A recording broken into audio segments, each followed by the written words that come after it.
Hello, जैसे कि आप लोग को पता है कि अर्थव्यवस्था एवं इसके विकास का इतिहास आज हम लोग देखेंगे। ठीक है, आपको भूगोल पूरा कवर कर लिया गया है 7 चैप्टर में और 7 पार्ट में। ठीक है, और पार्ट 8 में पूरा आपदा दिया गया है और आज हम लोग देख रहे हैं अर्थव्यवस्था। ठीक है, टारगेट है हम लोग को 40 में 40। आप रोज़ 5-7 मिनट निकाल के देखते रहिए वीडियो। पूरा गारंटी दे रहे हैं कि सब क्वेश्चन यही से आएगा, एक भी क्वेश्चन एक्स्ट्रा नहीं आएगा। ठीक है, ध्यान रखिएगा। आइए देखते हैं हम लोग पहला क्वेश्चन। पहला क्वेश्चन कह रहा है कि किसने कहा कि बिहार के विकास के बिना भारत का विकास संभव नहीं है। इसका ऑप्शन नंबर ए हो जाएगा answer, doctor APJ Abdul Kalam जी ने कहे थे। ठीक है, ऑप्शन नंबर ए सही आंसर। चलिए देखते हैं क्वेश्चन नंबर 2। क्वेश्चन नंबर 2 है कि निम्न में से कौन सा बीमारू राज्य है। बीमारू राज्य में ध्यान रखें दोस्तों, 3 राज्य जो आता है, बिहार, मध्य प्रदेश, उड़ीसा। ठीक है, यानी इनमें से सभी। ऑप्शन नंबर डी हो जाएगा। ठीक है, सही आंसर। क्वेश्चन नंबर 3 देखिएगा, योजना आयोग को भंग कर कौन सा आयोग बनाया गया, तो नीति आयोग बनाया गया था। ठीक है, योजना आयोग को भंग कर नीति आयोग बनाया गया था। ठीक है दोस्तों, ध्यान रखिएगा, ऑप्शन नंबर ए सही आंसर हो जाएगा। क्वेश्चन नंबर 4, भारत में योजना आयोग का गठन कब किया गया था, तो ये हो जाएगा 15 मार्च 1950 को। ठीक है, आइए देखते हैं क्वेश्चन नंबर 5। आप क्वेश्चन को फिर से वीडियो देखिएगा, रिवाइज होता जाएगा, याद हो जाएगा क्वेश्चन। ठीक है, आगे देखिएगा, नीति आयोग का अध्यक्ष कौन होता है। इसका प्रधानमंत्री होता है। ठीक है दोस्तों, ऑप्शन नंबर सी हो जाएगा इसका सही आंसर। ठीक है, कौन होता है, प्रधानमंत्री होता है। ठीक है, आइए आगे देखते हैं क्वेश्चन नंबर 6, भारत में नीति आयोग की स्थापना हुई, तो ध्यान रखिएगा दोस्तों, नीति आयोग की जो स्थापना हुआ तो हुआ 1 जनवरी 2015 को। ठीक है दोस्तों, ध्यान रखिएगा, 1 जनवरी 2015 को। आगे है, भारत में विकास की नीति कौन सी संस्था बनाती है, तो ध्यान रखिए दोस्तों, नीति आयोग। ठीक है, option number C. Option number C जो है, भारत के विकास की नीति आयोग संस्था बनाती है। ठीक है, क्वेश्चन नंबर 8 देखिएगा, तेलंगाना राज्य का गठन कब हुआ था, तो तेलंगाना राज्य का गठन 2 जून 2014 को हुआ था। ठीक है, ध्यान रखिएगा, 2 जून 2014 को। ठीक है, मानव की न्यूनतम आवश्यकता क्या है, तो रोटी कपड़ा और मकान। ऑप्शन नंबर ए सही आंसर हो जाएगा। ठीक है, ध्यान रखिएगा, बहुत आसान क्वेश्चन है। क्वेश्चन नंबर 10, स्वच्छ भारत की मिशन का प्रारंभ किया गया, 2 अक्टूबर 2014 को। ठीक है, ध्यान रखिएगा, 2 अक्टूबर 2014 को। क्वेश्चन नंबर 11, प्रधानमंत्री उज्ज्वल योजना का प्रारंभ की गई, तो 1 मई 2016 को। ठीक है, ऑप्शन नंबर डी, 1 मई 2016 को। आगे देखिएगा, भारत में राज्यों का पुनर्गठन कब हुआ, ठीक है, तो 1956 में हुआ। कब हुआ, 1956 में। ध्यान रखिएगा दोस्तों। आगे है कि अर्थव्यवस्था के कितने प्रमुख क्षेत्र हैं, 3 हैं। ठीक है, अर्थव्यवस्था के प्रमुख क्षेत्र 3 हैं, प्राथमिक क्षेत्र, द्वितीय क्षेत्र, तृतीय क्षेत्र। इस पर आपको हम लेक्चर देंगे और सब्जेक्टिव में तो आप बताएंगे क्लियर करके। ठीक है, अब इसी पर देखते जाइए। क्वेश्चन नंबर 15 है कि निम्न में से कौन से देश में मिश्रित अर्थव्यवस्था है, तो मिश्रित अर्थव्यवस्था है भारत में। ठीक है दोस्तों, कहाँ है, भारत में। मिश्रित अर्थव्यवस्था कैसे कहते हैं, जिसमें जो है प्राथमिक अर्थव्यवस्था, द्वितीय अर्थव्यवस्था, तीनों मिला कर रहता है। ठीक, उसका कहते हैं मिश्रित अर्थव्यवस्था। हम लोग खेती से भी, उद्योग से भी, सबसे जो आय उपलब्ध होता है उसे हम लोग क्या कहते हैं, मिश्रित अर्थव्यवस्था। इसको हम लोग आगे देखेंगे। यहाँ सिर्फ ऑब्जेक्टिव में देखते जाइए कि भारत में मिश्रित अर्थव्यवस्था पाई जाती है। ऑप्शन नंबर सी सही आंसर हो जाएगा। क्वेश्चन नंबर 15 है, निम्न में से कौन प्राथमिक क्षेत्र कहा जाता है। ध्यान रखिए दोस्तों, प्राथमिक क्षेत्र है कृषि क्षेत्र। भारत के लिए प्राथमिक क्षेत्र कृषि क्षेत्र हो जाएगा। ठीक है ना, आज ध्यान रखिएगा, भारत में सेवा क्षेत्र का सामान्यतः कितने भागों में बांटा गया है, 2 भागों में बांटा गया है। ठीक है, ऑप्शन नंबर हो जाएगा सही आंसर, सेवा क्षेत्र को 2 भागों में बांटा गया है। आगे, बिहार में पंचायत स्तर पर महिलाओं को आरक्षण कब दिया गया, तो 2006 में दिया गया। ठीक है, ऑप्शन नंबर सी हो जाएगा, 2006 में दिया गया महिलाओं को। ठीक है, क्या पंचायत स्तर पे आरक्षण। ठीक है, देखिएगा क्वेश्चन नंबर 18, भारत की राष्ट्रीय आय में किस क्षेत्र का सर्वाधिक योगदान होता है, तो तृतीय क्षेत्र का। ठीक है, ऑप्शन नंबर सी हो जाएगा सही आंसर इसका। ठीक है, तृतीय क्षेत्र। देखिए क्वेश्चन नंबर 19 कि अर्थव्यवस्था आजीविका अर्जन की एक प्रणाली है, यह कथन किसने कहा था, ये कह रहे थे ब्राउन क्रेन्स ने। ठीक है, ऑप्शन नंबर बी। ठीक है, ब्राउन क्रेन्स। ठीक है, देखते हैं क्वेश्चन नंबर 20, आर्थिक क्रियाओं का उद्देश्य होता है, जीविकोपार्जन, ठीक है। जीविकोपार्जन क्या होता है आपको हम बताएंगे आगे डिटेल वीडियो में, ठीक है। यहाँ से पहले ऑप्शन नंबर होगा, ठीक है, जीविकोपार्जन। आर्थिक क्रियाओं का उद्देश्य क्या होता है? जीविकोपार्जन। 21 में क्वेश्चन लिखिएगा, भारत की आर्थिक व्यवस्था है, इनमें से सभी हो जाएगा। सकल घरेलू उत्पाद भी होगा, प्रति व्यक्ति आय भी होगा, आर्थिक कल्याण का आधार भी होगा, ठीक है। यानी इनमें से सभी ऑप्शन नंबर डी मारिएगा, ठीक है। आगे देखिएगा, आर्थिक विकास की व्याख्या के विभिन्न आधार कौन कौन है? हो जाएगा इनमें से सभी हो जाएगा, ठीक है। सकल राष्ट्रीय उत्पाद, प्रति व्यक्ति आय, आर्थिक कल्याण, ठीक है। आगे देखिएगा, भारत में आर्थिक विकास का मुख्य श्रेय दिया जाता है। तो आर्थिक विकास का जो भारत है मुख्य श्रेय किसको दिया जाता है? नियोजन को दिया जाता है। ऑप्शन नंबर सी हो जाएगा, ठीक है। ऑप्शन नंबर सी इसका सही आंसर होगा, ठीक है। देखिएगा यहाँ पे, और आर्थिक विकास का माप करने की एक उचित सूचकांक है। ऑप्शन नंबर इसका हो जाएगा प्रति व्यक्ति है, ठीक है। बी हो जाएगा इसका सही आंसर, ठीक है। क्वेश्चन नंबर 24 का बी होगा सही आंसर, प्रति व्यक्ति है। प्रति व्यक्ति आय से ही पता चलता है कि हमारे देश में कितनी आय प्राप्त हो रही है, ठीक है, कितना रोजगार है, ठीक है। आगे देखते हैं हम लोग, बिहार में मानव विकास को कौन सा रूप दिया गया है? तो जन आंदोलन, ठीक है। ऑप्शन नंबर ए हो जाएगा सही आंसर इसका। आगे है, बिहार में किसकी प्रधानता है? तो हो जाएगा कृषि की प्रधानता है, बिहार में कृषि की प्रधानता है, ठीक है। आगे देखते हैं हम लोग, इनमें से कौन आधारभूत संरचना नहीं है? ठीक है, तो उद्योग आधारभूत संरचना नहीं है, ठीक है। आगे देखिएगा, एक सेकेंड, रोजगार पहला चैप्टर हम लोग देख रहे हैं यहाँ से,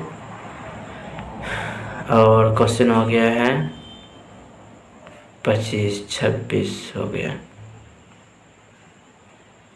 हाँ, ये 28 नंबर क्वेश्चन देख रहे थे, ठीक है। आगे देखिए, प्रथम मानव विकास रिपोर्ट किसके निर्देश पर तैयार की गई थी? ठीक है, तो इसको ध्यान से पढ़िएगा आप लोग, ठीक है। महबूब उल हक, ठीक है। ऑप्शन सी हो जाएगा सही आंसर। भारत का कौन सा आर्थिक क्षेत्र सबसे बड़ा है? तृतीय क्षेत्र सबसे बड़ा क्षेत्र है, ठीक है। इसमें देखिएगा, किस क्षेत्र को द्वितीय क्षेत्र कहा जाता है? तो ध्यान रखिएगा, उद्योग क्षेत्र को, ठीक है। ऑप्शन नंबर सी उसका सही आंसर हो जाएगा, ठीक है। आगे देखिएगा, भारत में जनसंख्या 2011 की जनगणना के अनुसार कितनी है? तो 2011 की जनगणना के अनुसार हो जाएगा दोस्तों 121.02 करोड़, ठीक है। ऑप्शन नंबर सी हो जाएगा, ठीक है। 2011 के अनुसार बता रहा है, ठीक है दोस्तों।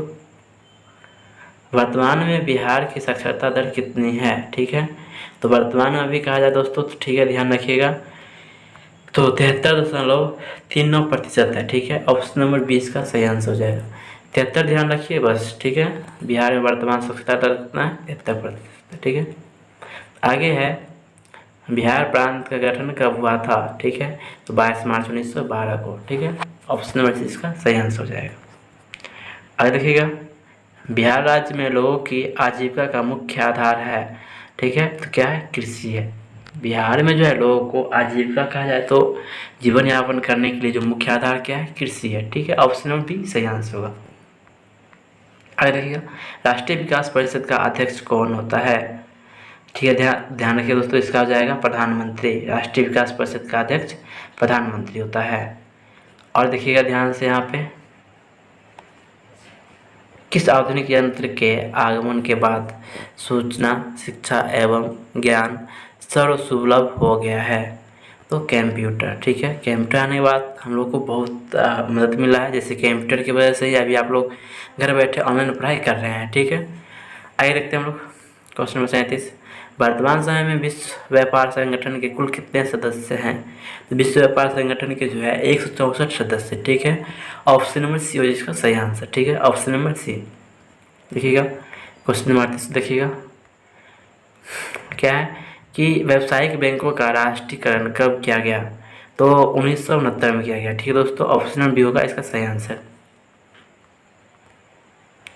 इसको देखिएगा, गरीबी रेखा के नीचे रहने वाले शहरी लोग की कैलोरी की मात्रा होती है? तो 2100 कैलोरी होती है। कितना होती है? 2100 कैलोरी। ऑप्शन नंबर ए सही आंसर हो जाएगा।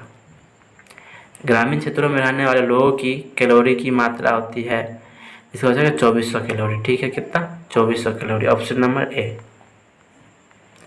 जनसंख्या वृद्धि से आर्थिक विकास की गति है, जनसंख्या वृद्धि से क्या है? मंद हो जा रही है, होती जा रही है। ठीक है, ऑप्शन नंबर बी सही आंसर होगा। ऑप्शन नंबर बी सही आंसर है। ठीक है ना, जनसंख्या वृद्धि की वजह से क्या हो रहा है? आर्थिक विकास में मंद यानी कमी आ रही है। ठीक है, मानव विकास सूचकांक में भारत का क्या स्थान है? ऑप्शन नंबर ए 126वां। ठीक है, मानव विकास सूचकांक में ध्यान रखिएगा दोस्तों। आगे है कि शिक्षक द्वारा अपने पुत्र को पढ़ाना कौन सी क्रिया है? तो इस जगह अनार्थिक क्रिया। ठीक है, अनार्थिक क्रिया हो जाएगा। इनमें से कौन भारत सरकार का केंद्रीय बैंक है? तो भारत सरकार का केंद्रीय बैंक आप लोगों को पता होना चाहिए दोस्तों। ठीक है, Reserve Bank of India, RBI जिसे हम लोग कहते हैं। Option number C. ठीक है, इनमें से किसका अर्थव्यवस्था में योगदान नहीं होता है? तो काला बाजारी का। काला बाजारी करता है। काला बाजारी आपको समझ रहे होंगे ऑलरेडी अच्छी तरह से। ठीक है, उसमें अर्थव्यवस्था के योगदान कुछ नहीं होता है, उसमें कोई टैक्स नहीं जाता है सरकार को। ठीक है, आगे चलते हैं। समावेशी विकास से जीवन स्तर ऊंचा होता है, तो समाज के सभी वर्गों का। ठीक है, ऑप्शन नंबर सी। आगे देखिएगा, रेल बजट को किस वित्तीय वर्ष में सामान्य बजट में समावेशित किया गया? 2017 से 18 में। ठीक है, ऑप्शन नंबर डी इसका सही आंसर हो जाएगा। 12वीं पंचवर्षीय योजना की अवधि क्या है? तो 2012 से 2017। ठीक है, 2012 से 17 ध्यान रखिएगा। ऑप्शन नंबर ए सही आंसर हो जाएगा। अब देखिए यहाँ पे, सामान्यतः किसी देश के विकास का स्तर किस आधार पर निर्धारित किया जाता है? ऑप्शन नंबर डी, इनमें से सभी प्रति व्यक्ति आय पे भी, साक्षरता पे भी। साक्षरता का वर्ष क्या जो है उस पर स्वास्थ्य पे आ जाएगा। ठीक है, कि कितना स्वस्थ है, यानी बीमारी जितना कम होगा उतना आगे बढ़ेगा। साक्षरता जितना ज़्यादा पढ़ा लिखा आदमी रहेगा, साक्षरता उतना ज़्यादा रहेगा। ठीक है, उससे और आगे बढ़ेगा। प्रति व्यक्ति आय, प्रति व्यक्ति जितना अधिक रहेगा, जितना ज़्यादा इनकम होगा उतना ज़्यादा आगे बढ़ेगा। ठीक है, ऑप्शन नंबर डी इसका सही आंसर हो जाएगा। ठीक है, आगे का प्रश्न है, बिहार की जनसंख्या 2011 की जनगणना के अनुसार कितनी है? तो बिहार में 2011 की जनगणना के अनुसार है दोस्तों 10,38,04,637। ठीक है, ऑप्शन नंबर सही सी इसका सही आंसर हो जाएगा।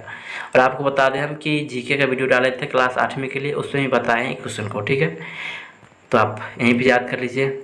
बिहार के विकास में एक बहुत बड़ी बाधा है, तो सबसे बड़ी बाधा है बाढ़। ठीक है दोस्तों, बिहार में सबसे बड़ी बाधा क्या है? बाढ़।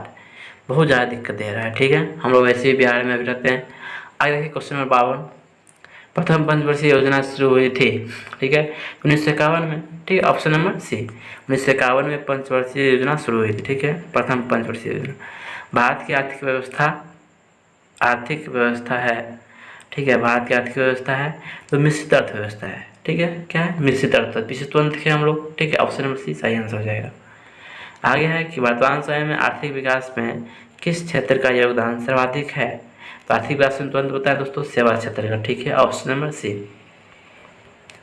आगे है कि पहला मानव विकास सूचकांक किस अर्थशास्त्री ने तैयार किया था? तो महबूब उल हक ने।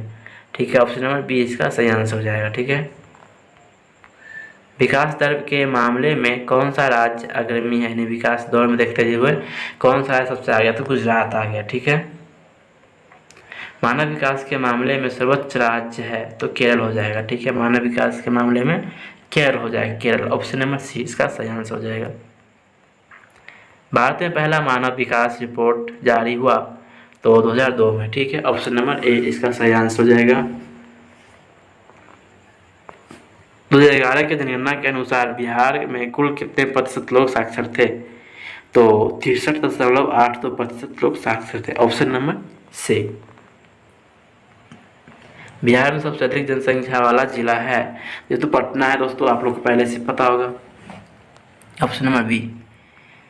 बिहार में सबसे कम जनसंख्या वाला जिला है, तो पता होगा दोस्तों आप लोग को, शिवहर में है। ये सब जीके बेसिक में किया गया है क्वेश्चन। ठीक है, ऐसा आप देख लीजिए। बिहार का लिंगानुपात है दोस्तों, तो बस 916 पे 1000, ठीक है ना, 916 पे 1000।